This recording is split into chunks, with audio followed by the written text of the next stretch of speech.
समाजातील प्रत्येक घटना थेट आपल्यापर्यंत पोहोचवणारे आपलं हक्काचं न्यूज चॅनल क्रांती सूर्य न्यूज। संपादक शशिकांत राजवंत।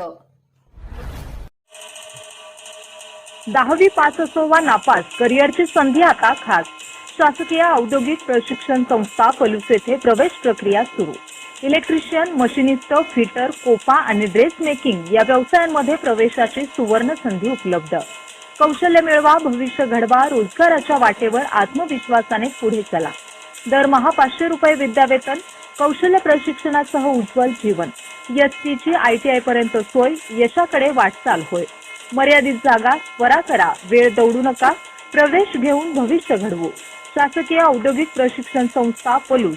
आजचा प्रवेश, उद्याचा विश्वास, कौशल्याची कास, रोजगार हमखास। तर आजच प्रवेश घ्या। ठिकाण शासकीय औद्योगिक प्रशिक्षण संस्था, कृष्णा सूतगिरणी, आंधळी रोड, पलूस तालुका, पलूस, जिल्हा सांगली। अधिक माहितीसाठी संपर्क Shri RP Pawar sir, mobile क्रमांक 9890 28 63 33 व Shri PR Kshirsagar sir 97 66 91 72 51। ST बसमध्ये प्रवास करणाऱ्या महिलांच्या पर्समधील दागिने चोरी करणाऱ्या सराईत परराज्य महिला आरोपीला स्थानिक गुन्हे अन्वेषण शाखेच्या LCB पथकाने अटक करून तिच्याकडून 10,52,500 रुपयांचा मुद्देमाल जप्त केला आहे। स्थानिक गुन्हे अन्वेषण विभागाकडून मिळालेल्या माहितीनुसार महात्मा गांधी चौक पोलीस ठाण्यात दाखल असलेल्या गुन्ह्याचा तपास सुरू होता। या गुन्ह्यातील फिर्यादी लक्ष्मी रामगोंडा रोगे, राहणार ब्रह्मनाळ, तालुका पलूस, जिल्हा सांगली आहेत। मिरज शहरी एसटी स्थानकावरून प्रवास करताना त्यांच्या पर्समधील सोन्याचे दागिने चोरीस गेले होते। मालमत्तेविरुद्धचे गुन्हे उघडकीस आणण्यासाठी पोलीस अधीक्षक तुषार दोशी यांनी स्थानिक गुन्हे अन्वेषण शाखेला विशेष सूचना दिल्या होत्या। त्यानुसार अप्पर पोलीस अधीक्षक कल्पना बारवकर यांच्या मार्गदर्शनाखाली स्थानिक गुन्हे अन्वेषण विभागाचे पोलीस निरीक्षक संजीव झाडे यांनी विशेष पथक तयार करून संशयितांचा शोध सुरू केला होता।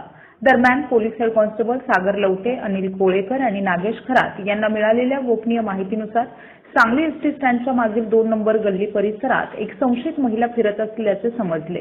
त्यानुसार सहाय्यक पोलीस निरीक्षक प्रशांत निशानदार यांच्या नेतृत्वाखाली पथकाने तेथे सापळा रचला। महिला पोलीस अंमलदार सपना गराडे व प्रतीक्षा गुरव यांच्या मदतीने संबंधित महिलेला ताब्यात घेण्यात आले। चौकशीत तिने आपले नाव मोनिशा मणिकंदन, वय 28, राहणार जोलारपेठ, बाबूनगर, तालुका व जिल्हा वेल्लोर, तामिळनाडू असे सांगितले।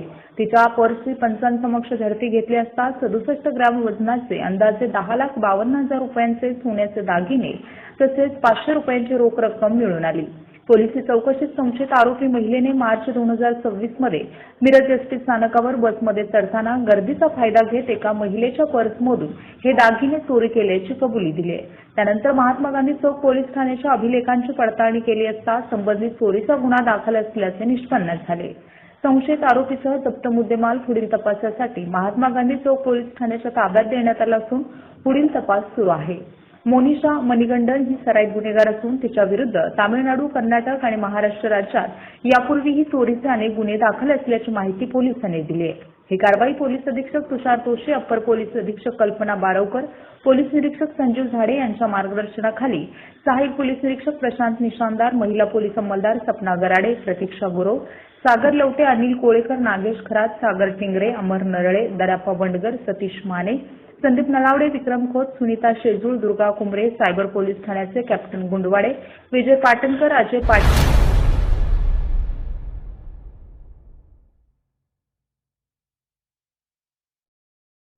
क्रांती सूर्य न्यूज। संपादक शशिकांत राजवंत। सबस्क्राइब करा,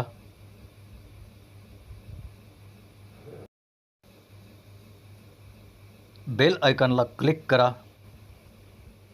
आणि लाईक करायला विसरू नका।